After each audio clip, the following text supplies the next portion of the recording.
This week we're going to look at Victor Ewald.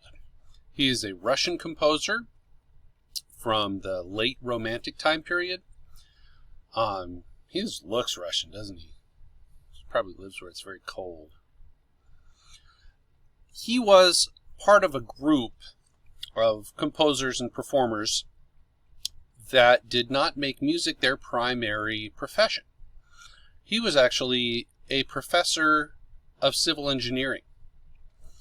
And this group met at a rich man's house, and he had this circle of friends. They called them the Mighty Handful. People like Nikolai Rimsky-Korsakov, Alexander Borodin.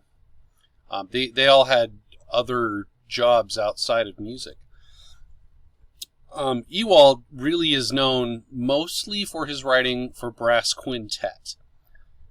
The standard instrumentation for a quintet is 2 trumpets in either B flat or C, 1 horn, usually horn in F, 1 trombone, usually a tenor trombone, and tuba.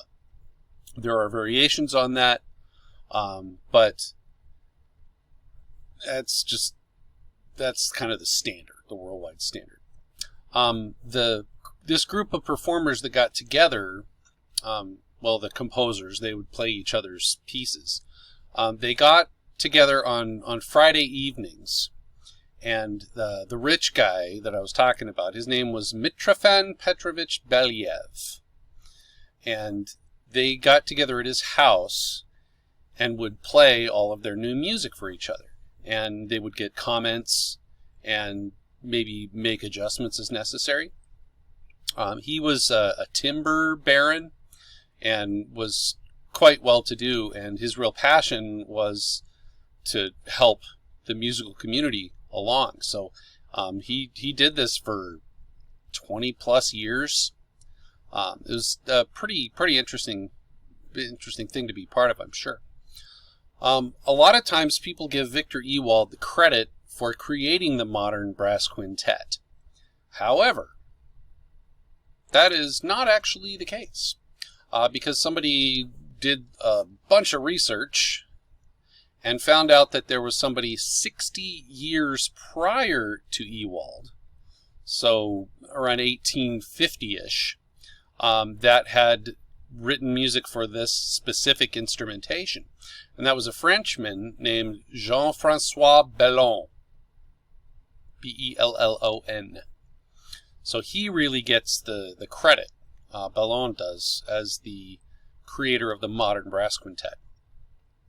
When Ewald would be part of the group of composers that got together, they don't have any proof of this, but from writings and other things, they think that he was probably a horn player. He also played the cello some, but in a group like this, he would have played the horn, or the French horn as it's called, even though it's not French. His cello playing was at the highest level. He could play Beethoven and other things. Let's see, what else? He got his formal music training at the St. Petersburg Conservatory in Russia. And apparently figured out that wasn't going to pay well enough, so went back to school and got another degree in civil engineering and ended up teaching that, and that was his main source of income. Okay, this is what we consider a standard literature piece for brass quintet. I've played this a number of times. It's pretty fun. Well, let's listen to some of this. Hopefully we don't get an ad. Let's see. Oh, good. Here we go.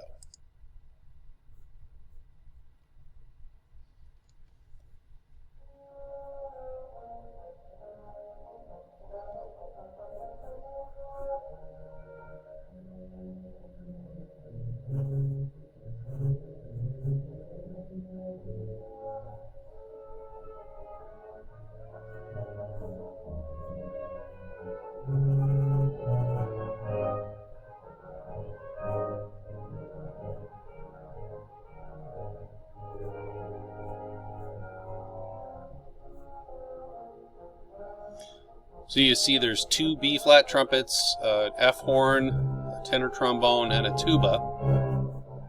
And these look like young college students, would be my guess.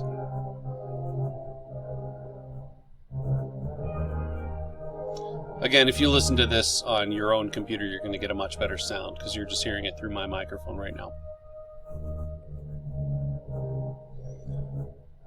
The 2 trumpet parts kind of go back and forth, taking turns on who has the melody and who plays the supporting role.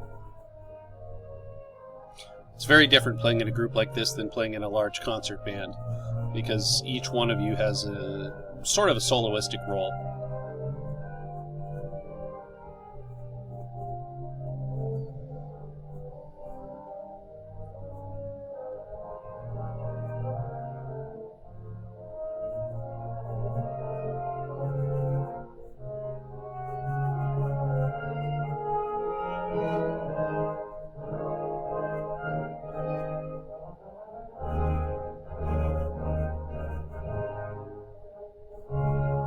Okay, we'll stop it there. Please go listen to the rest of this piece. Start from the beginning and listen to it just so you get a really good feel for what this group can sound like. There are a number of absolutely amazing brass quintets. The one I would suggest, if you want some fun, look up the Canadian brass. They're probably the standard by which all other brass quintets are measured.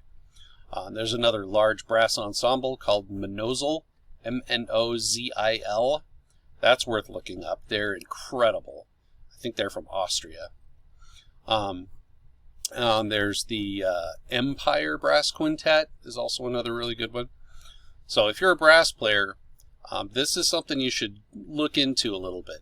It's a lot of fun. I have a lot of literature for this, so if you can get the right kind of people together, I can hook you up with some pretty good tunes to play.